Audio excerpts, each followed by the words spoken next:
দুটা জিনিসই ভাবি যে আল্লাহর কাছে পরিচিত হব কি দ্বারা, মূল্যায়ন পাবো কি দ্বারা, মূল্যায়িত হব কি দ্বারা, আল্লাহ আমাকে চিনবে কিভাবে? মানুষ হিসাবে কি আমাকে চিনবে? আমি মানুষ হিসাবে জন্ম নিলাম, আল্লাহ আমাকে চিনা ফেললো?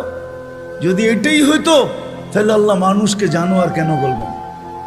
উলাইকা কাল আনআম, আল্লাহ মানুষকে কেন জানোয়ার বলবেন?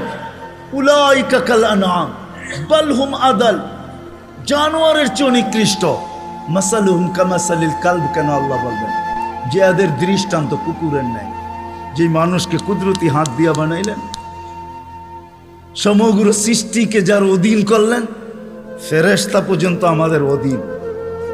যদি অধীন না হইতো তাহলে ওলামা এই কথা কোত্থেকে বলে যে সূরা হাশরের মাগরিবের পরে 3 আয়াত পড়তে দেরি 70,000 ফেরেশতা ফজর পর্যন্ত তোমার জন্য কাঁদতে দেরি করে না।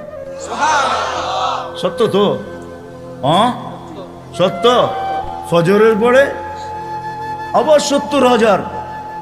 কোন বিমারীকে, অসুস্থ ব্যক্তিকে সোয়াবের নিয়তে দেখতে যাইতে দেরি 70,000 ফেরেশতা পরের দিন ওই সময় পর্যন্ত দোয়া করতে দেরি করে না। ফেরেশতা পর্যন্ত আমাদের অধীন।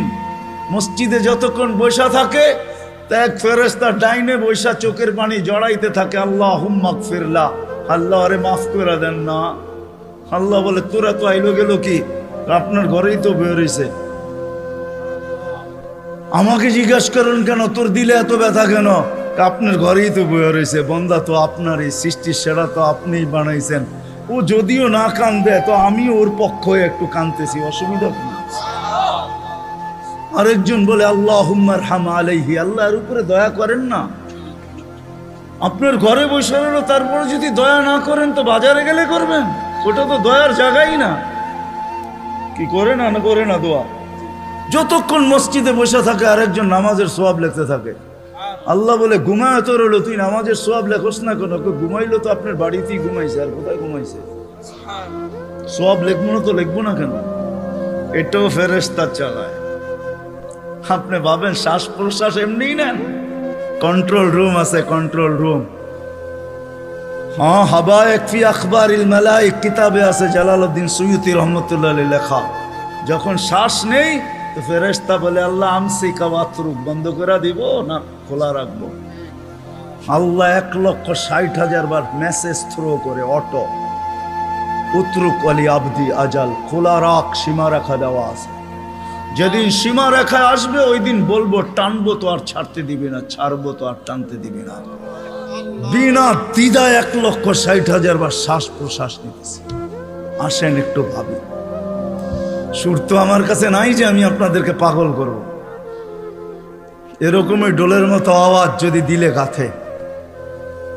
আসেন একটু ভাবি যে আল্লাহ চিনে কিনা, আল্লাহর কাছে পরিচয় পরিচিতির বৃত্ত কি? দুনিয়ায় তো পরিচয় পরিচিতির অর্জন করার হাজারো পন্থা আছে, হাজারো তরিকা আছে, হাজারো ভাবে মানুষ পরিচিত হইতে পারে। কিন্তু আল্লাহর কাছে পরিচিত হব কি দ্বারা? আল্লাহ আমাকে চিনবেন কিভাবে? এটাকেই নিয়ে মুহাম্মদুর রাসূলুল্লাহ সাল্লাল্লাহু আলাইহি ওয়াসাল্লাম আসছেন। যদিও আল্লাহর দাবি ছিল আমার কাছে পরিচিত হইতে হইলে আমাকে মানতে হবে, আতিউল্লাহ। আল্লাহর দাবি ছিল আমাকে মানো, আমাকে মানলেই আমার কাছে পরিচিত হবে, আমাকে মানলেই আমার কাছে দামি হবে, অন্যথায় কোনো দ্বিতীয় পন্থা নাই। কিন্তু একটা প্রশ্ন এখানে হইতে পারে, আমার মনে হয় প্রশ্ন হইতে পারে, লা তারাকাল উয়ুন, আপনাকে তো চোখে দেখা যায় না, ওয়ালা তুখালিতুকা যুনুন, দেনদারণায় আপনাকে আনা যায় না, ওয়ালা ইয়াসিফুকাল ওয়াসিফুন, বর্ণনা দিয়ে আপনাকে শেষ করা যায় না, আপনার কথা কানেও শোনা যায় না, বর্ণনা দিয়ে শেষ করা যায় না। আপনি তো একটা পদের মালিক না, দুনিয়ায় সামান্য পদস্থ হইলেই তাকে ধরা ছোঁয়ার বাহিরে চলে যায়, সব সময় হাতের নাগালে পাওয়া যায় না। আপনি তো একটা পদের মালিক না। এই জন্যই তো আমি পায়ে হাত রাখা সব মজমায় বলি, শিক্ষিত মানুষগুলা যাদের কাছে অক্ষর জ্ঞান আছে, মাঝে মাঝে 99 নামের অর্থটা একটু খোদার ওয়াস্তে দেখেন। পায়ে হাত রাখা বলি 99 নামের অর্থ দেখেন। তাইলে বিবেকের পর্দা খুলতে পারে যে আমার আল্লাহ কে, আমার মালিক কে। আপনি তো জানেনই না আপনার মালিক কে। আমি তো জানি না আমার মালিক কে। যদি জানতাম যে আমার মালিক কে, এই জন্যই 99 নামের অর্থ জানা দরকার, পড়া দরকার, শিখা দরকার। আল্লাহ বলে মাইনা নিলাম আমি, আমাকে বর্ণনা দিয়ে শেষ করা যায় না। কত বর্ণনা দিবেন? ওলামাদেরকে জিজ্ঞাসা করেন, রহমানের বর্ণনা দেখতো। সারা সৃষ্টিও যদি রহমানের বর্ণনা সৃষ্টির শুরু থেকে নিয়ে যখন শেষ হবে দিতে থাকে, তারপরেও যদি এরকম 2 কোটি বার আনে আল্লাহ আর দিতে থাকে, তারপরে রহমানের বর্ণনা দিয়ে শেষ করা যাবে না। আল্লাহ তো শুধু আল্লাহ না, আল্লাহ রহমান, আল্লাহ রহিম, আল্লাহ মালিক, আল্লাহ কুদ্দুস, আল্লাহ সালাম, আল্লাহ মুমিন, আল্লাহ মুহাইমিন, আল্লাহ আসিসুল জব্বারুল মুতাকাব্বিরুল খালিকুল বারিউল মুসাব্বিরুল গফফারুল কহারুল ওয়াহাবুর রাজ্জাকুল ফাত্তাহুল আলিমুল কাবিদুল বাসিতুল খাফিদুল রাফিউল মুইসুল মুদিল্লুস সামিউল বাসিরুল হাকামুল আদলুল লতীফুল খবীরুল হালিমুল আযীমুল গফুরুশ শাকুরুল আলিকুল কবীরুল হাফিজুল মুকিতুল হাসিবুল জলিলুল করিমুর রকিবুল মুজিবুল ওয়াসিউল হাকিমুল ওয়াদুদুল মজিদুল বাঈসুশ শহীদুল হকুল ওয়াকিলুল কবিকুল মতিনুল ওয়ালিগুল حميد الموصي المبدي المعيد المحيي المميت الحي القيوم الواجد الماجد الواحد الأحد الصمد القادر المقتدر المقدم المؤخر الأول والآخر ظاهر والباطن الوالي المتوالي البر التواب المنتقم العفو الرؤوف مالك الملك ذا الجلال والإكرام المقسط والجامع والغني والمغني المانع الضار النافع النور الهادي البديع والباقي الوارث والرشيد الصبور জল্লে জালালু 99 পদের মালিক। কোত্থেকে আল্লাহকে পারবেন আর কোত্থেকে আল্লাহকে মানবেন?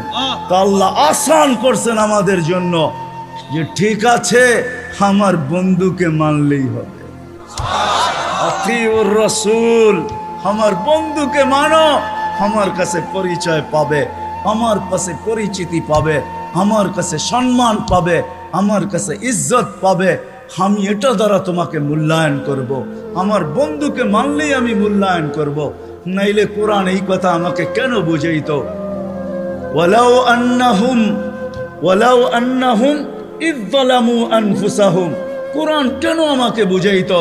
নবীজি, এরা যখন গুনাহ করতে করতে করতে করতে করতে কোনো পর্বে আপনার কাছে আসবে, ওয়াস্তাগফিরুল্লাহ, আর আমার কাছে মাপ চাবে, আমি ওর দিকে তাকাবো না, আমি আপনার দিকে তাকাবো।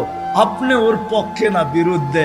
আপনি যদি ওর পক্ষে হন, আস্তাগফারা লাহুর রাসূল, আপনি যদি ওর পক্ষে হন, খালি মাথা হেলায় দেন পক্ষে, ঠোঁট নাড়ায় দেন পক্ষে, চোখে ইশারা করে দেন ওর পক্ষে, হাতে দেখায় দেন যে আমি এর পক্ষে, লাওয়াজাদুল্লাহ তাওয়াবার রহিমা, আমি আল্লাহ সব গুনাহ মাফ করে দেব, পরোয়া করব না। কোরআন আমাকে বুঝায়। ওয়াইন তুতিউহু তাহতাদু আমাকে বুঝায়। মান আতা আর রাসূল ফাকাদ আতা আল্লাহ। যে আল্লাহর রাসূলকে মানলো সে যেন আল্লাহকে মানলো। মুহাম্মাদুর রাসূলুল্লাহকে আল্লাহ বলে আমাকে মানো, কিন্তু প্রশ্ন তুইলা দিলাম তো সহজ করলো, আমার বন্ধুর হয়ে যা, আমি তোর হয়ে যাব। কবি শুধু শুধু বলেন নাই, কবি শুধু শুধু বলেন নাই, क्या वफा तूने मोहम्मद से तो हम तेरे हैं, ये दुनिया क्या चीज है, लौह कलम तेरे हैं। আল্লাহ হাদিসে কুদসির তরজমা কোন কবি করছেন, তুই মুহাম্মদুর রাসূলুল্লাহর হইয়া দেখ না। মুহাম্মদুর রাসূলুল্লাহ সাল্লাল্লাহু আলাইহি ওয়াসাল্লাম আসছেন ওই পরিচয় পরিচিতি আমাদের হাতে তুলে দেওয়ার জন্য, আল্লাহর কাছে পরিচয় করায় দেওয়ার জন্য। আসেন আসেন, যদিও আল্লাহকে মানা সম্ভব না। আল্লাহ বলছে আতিউল্লাহ, পরেই বলছে আতিউর রাসূল। কেননা প্রশ্ন এইখানে কেমনে পাবো আপনাকে? তো আল্লাহ বলছে আমার বন্ধুর হইলেই হবে। এক জায়গায় না 100 জায়গায় দেখানো যাবে। আসেন নবীর আদর্শ শিখি। এখন আপনি যদি প্রশ্ন করেন, 2500-এর বুদ্ধিমান মানুষ যদি প্রশ্ন করে, নবীও তো নাই, উনি তো চলে গেছে, 1434 বছর হয়ে গেছে, ওনাকে পাবো কোথায়? তো দুইজনে মিলা মডেল দুনিয়া এখনো রেখা গেছেন, দুইজনে মিলা রাখছেন। ওয়া আওরাসনাল কিতাবাল্লাযীনা ইসতাফাইনা মিন ইবাদিনা, ওটা বলছেন আল্লাহ, আর রাসূলুল্লাহ সাল্লাল্লাহু আলাইহি ওয়াসাল্লাম বলছেন আল উলামা ওয়ারাসাতুল আম্বিয়া। দুইজনে মিলা বলছেন কিয়ামতের সকাল পর্যন্ত রেখা গেছি মডেল। এদের কাছে সুরক্ষিত আছে, সুন্নত সুরক্ষিত আছে, আদর্শ সুরক্ষিত আছে। শুধু শুধু কোরআন বলে না লাকাদ কানা লাকুম ফি রাসূলিল্লাহি উসওয়াতুন হাসানা লিমান কানা ইয়ারজুল্লাহ। যে আল্লাহকে পাইতে চায়, আল্লাহর কাছে পরিচয় চায়, পরিচিতি চায়, ইজ্জত চায়, সম্মান চায়। কেমন ইজ্জত, কেমন ইজ্জত। চলেন কোরআন আমাকে বুঝায়, আল্লাহ সালাম দিবে, সালাম কওলাম মির রাব্বির রাহিম। যুবক হারায় গেছো দুনিয়া দেখা, গান্দা জিনিস দেখা, হায় হায় হায় হায়।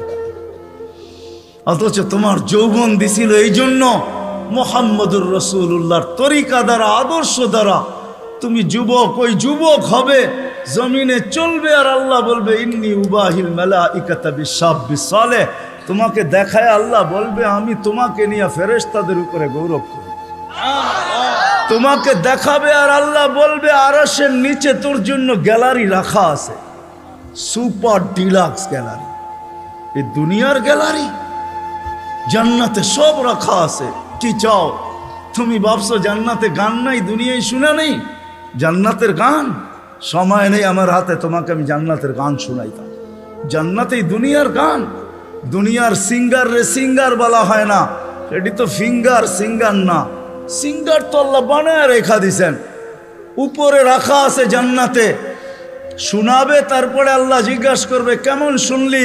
তুমি চিৎকার দিয়া বলবে লাকানাল মাউতুলা মুতনা রব্বানা। এমন আওয়াজ, মৌত থাকলে আওয়াজের ঝংকারে মরে যেতাম। আল্লাহ বলবে এই আওয়াজও কিছু না। ও যুবক, তোমাকেই তো এই আওয়াজ দিবে আল্লাহ জান্নাতে যাওয়ার পরে। সৌতা দাউদ, তোমার গলার আওয়াজ দাউদ আলাইহিস সালামের মতো হবে। দুনিয়ার সিঙ্গার ওই গানের আওয়াজ উঠাবে তুমি, শুধু তুমি নাচবে না, হুর নাচবে না, খাদেমরা নাচবে না, জান্নাতও ডান্স করবে। জান্নাত এখানে তো তুমি একটু কমর দুলাও, ঠিক না? এটার নাম ডান্স না। তোমরা ডান্স চিনো না, আমারে ডান্স চিনাইতে হবে না, আর আমাকে সিঙ্গারও চিনাইতে হবে না। আমি বড় বড় সিঙ্গার চিনি দুনিয়াতে, বড় বড় সিঙ্গাররা আমারে চিনে। আলহামদুলিল্লাহ, তুমি আমাকে সিঙ্গার চিনাইতে হবে না। এটার নাম ডান্স না, সব জান্নাতে রাখা আছে। স্টেজ তো আল্লাহও লাগাবে এরকম মাঝে মাঝে জান্নাতে।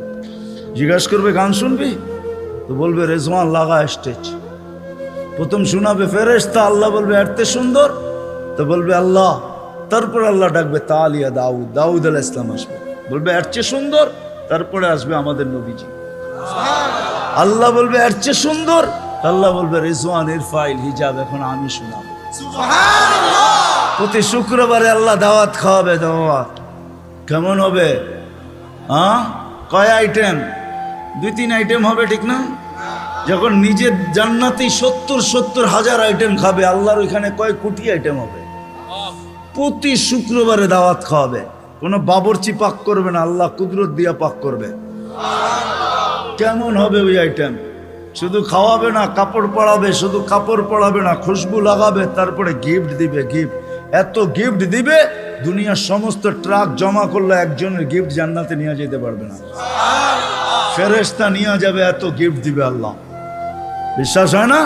প্রতি শুক্রবারে প্লাস্টিক সার্জারি হবে। ছবির বাজারে ঢুকবে, ছবির নিচে লেখা থাকবে পছন্দ হইলে তোমার ভিতরে স্থানান্তর হইতে পারি। মহিলা আলাদা, পুরুষ আলাদা। এখন যদি প্রশ্ন করেন উনিও চেঞ্জ হলো, আমিও চেঞ্জ হলাম, একজন আরেকজনের চিনব কি কইরা? বাইরে যায় কে কাঠটা ধরে লয়া যাইব। এই জন্যই তো দুনিয়ায় ব্লুটুথ আর শেয়ার হিট দিয়ে আল্লাহ বুঝাইয়া দিছে, ওইখানে চেঞ্জ হবো, এখানে চলে আসবে, এখানে চেঞ্জ হবো, ওইখানে চলে যাবে। যার যারটা শেষে হাতে ধরে চলে যাবে।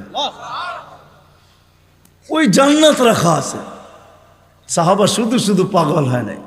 আপনি ভাবছেন শুধু শুধু পাগল হয়েছে?